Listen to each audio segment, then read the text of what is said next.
Hi guys, Chandu and friends ചാനലിലെ മറ്റൊരു വീഡിയോയിലേക്ക് നിങ്ങൾക്ക് എല്ലാവർക്കും ഹാർദവമായ സ്വാഗതം. എല്ലാ പ്രാവശ്യം പറയാറുള്ള പോലെ എൻ്റെ ഒരു ചാനൽ കണ്ട് ഇഷ്ടപ്പെടുകയാണെങ്കിൽ തീർച്ചയായിട്ടും നിങ്ങൾ ചാനൽ ലൈക്ക് ചെയ്യുക, ഷെയർ ചെയ്യുക, സബ്സ്ക്രൈബ് ചെയ്യുക.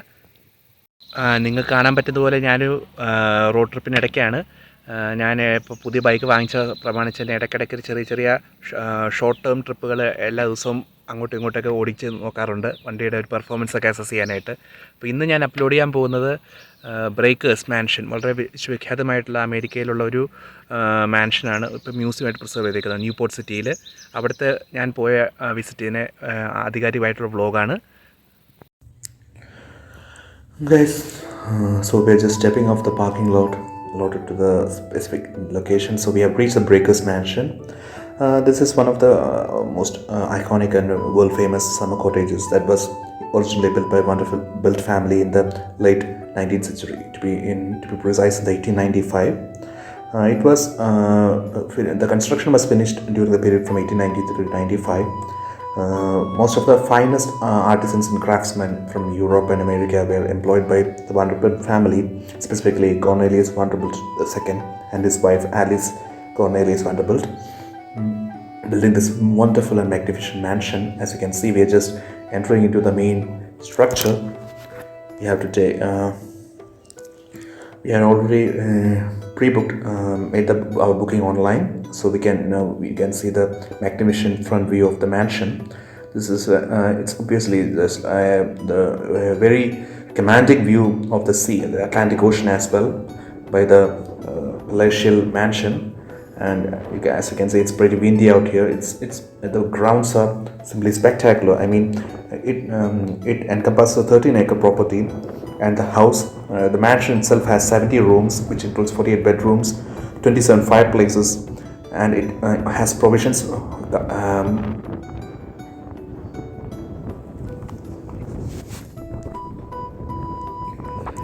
This wonderful mansion was constructed in the backdrop of a fireplace incident, which caused the previous house owned by the family to burn down. So this time around, the boilers were kept downstairs underground.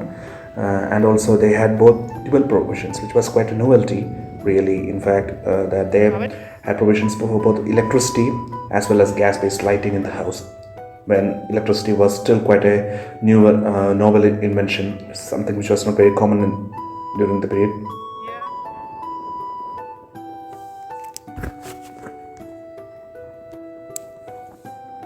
Like I said, the view is pretty spectacular.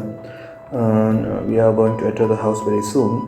This huge mansion was designed by the world famous American architect Richard Morris Hunt, who was quite famously responsible for many other neoclassical architectural styles that we find in iconic buildings in America. He was a chief architect. The construction is largely from steel, brick and limestone.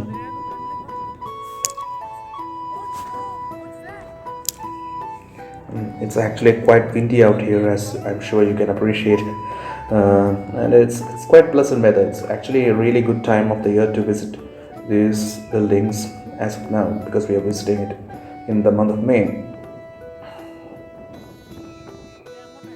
And the kind of attention, I mean, they had to employ so much staff to take care of such a big, nice, such a palatial abode, obviously. So it's quite spectacular how they managed to. You need a really massive household. It's just like a castle, because I've never been to an actual castle. This is the closest thing I've ever been to visiting the kinds of a medieval castle. And you can even see the gargoyle style, the sculpture and figurines that are found outside the house itself. The construction, and now we have entered the main house.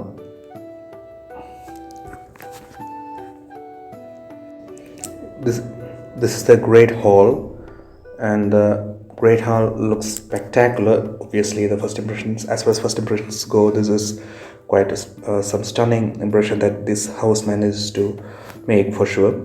The Great Hall has a 50-foot ceiling and some of the biggest immense chandeliers and candelabra that I've ever seen. You can see actually there's an audio tour available. If you have installed the app as a mobile app for the Breakers Mansion, you can actually listen to the audio narration or commentary pertaining to the different aspects or of the history of the mansion itself, or the it plays a different. Whenever you reach the different sections of the house, it selects the appropriate information and just tells you the whatever details that you need to understand about the house. So it's quite engaging actually. So you can see the sculpturing, the engraving, all of those things are top notch. It's quite outlandish and extravagant to be honest, but this was probably the best culmination. The Vanderbilt family managed to hire the very best and finest artisans and designers, craftsmen from across Europe and America, and they used largely combined fusion style of basically the classical Italian, Roman style architecture and the new modern American style for that particular period into this project. They really spared no expense in the construction of such a magnanimous building, and down to its minutest details, like baccarat crystals were used in the chandeliers, and there's a fantastic, beautiful, spectacular music room here, which was actually built in Europe by the famous artisans and craftsmen like Allard and Sons in France. They made the music room, the parts, disassembled it, shipped out of to the US, and here on site they assembled it back. That's how many of the individual rooms and different parts of this mansion were elaborately constructed, minutest attention to the detail.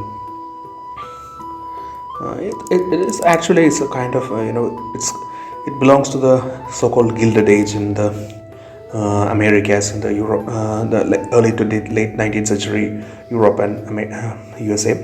So it's really is, you can get a glimpse into the kind of wealth and opulence and kind of slightly exaggerated grandeur in which the really rich, I mean, this guy was one of the first, because he was probably the richest man alive during this period, Vanderbilt. So the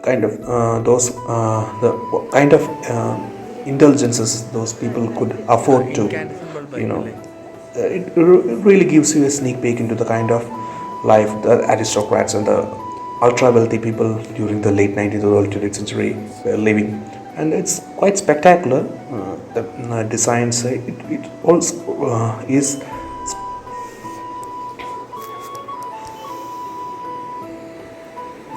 Preservation Society of Newport County is the institution which is handling, taking care of this historical landmark. The organization came into being earlier on, and the younger daughter of Cornelius Vanderbilt and Alice, who inherited this house, initially gave the permission to conduct tours, which eventually that happened. That happened during 1948. Countess Shizeni was her name. That was how Preservation Society of Newport County eventually started conducting tours on this property to the public, and eventually they managed to purchase the house from the Vanderbilt family in 1972. And 1994, this beautiful mansion was declared as National Historic Landmark, designated as such. You can see the beautiful paintings that decorate the walls. I mean, it's quite spectacular. I mean, I'm no expert and I'm not an art expert in this regard. I kind of don't know what this exactly depicts, but it's quite spellbinding, to be honest, and quite spectacular. As you can see, we are heading downstairs. I've been to several palaces in India, North India to be precise, like in Delhi and Ilk, and though those places are also pretty grandiose and opulent, the kind of the amount of wealth they have invested in building. This is a modern building after all. It's not actually a classical Greek or medieval or ancient period building. So it's, for all intents and purposes, this house was designed when we still had access to electricity, though it was a novel innovation at the time. So it's kind of a modern architecture product. So, but still, it combines the classical elements like the classical Italian palazzo design, Renaissance period, into the modern, and it's a nice blend actually. I'd like to apologize for my the amateur nature of my filming. Obviously, I only had access to my mobile camera, and since the gimbal broke down eventually because the power, I didn't manage to power it. Now this is the, obviously, as you can see, the kitchen, the place where they used to make the grandiose meals. You can see the brass copper tinted kitchenware that they had all the for the making of such palatial, the grandiose meals that they would have hosted huge banquets where lots of huge dignitaries would have come, and it was a full time, it probably would be like hosting the kind of parties and stuff that we get to see in, let's say, the White House or some stuff like that. The scale was such. This was, after all, one of the most important men in the Western Hemisphere, United States, purely based on the kind of wealth he had amassed in such a period.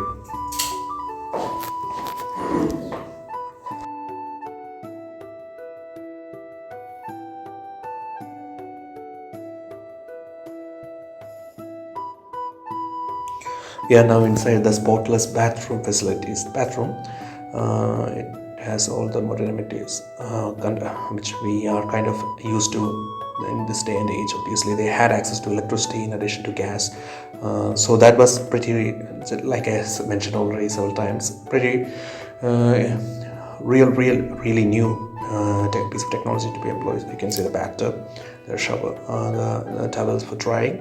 It's all kept in immaculate condition, really, and it's a spectacular, bathroom. And the bedroom, as you can see, nice, really nice furnished, nice 4-post beds.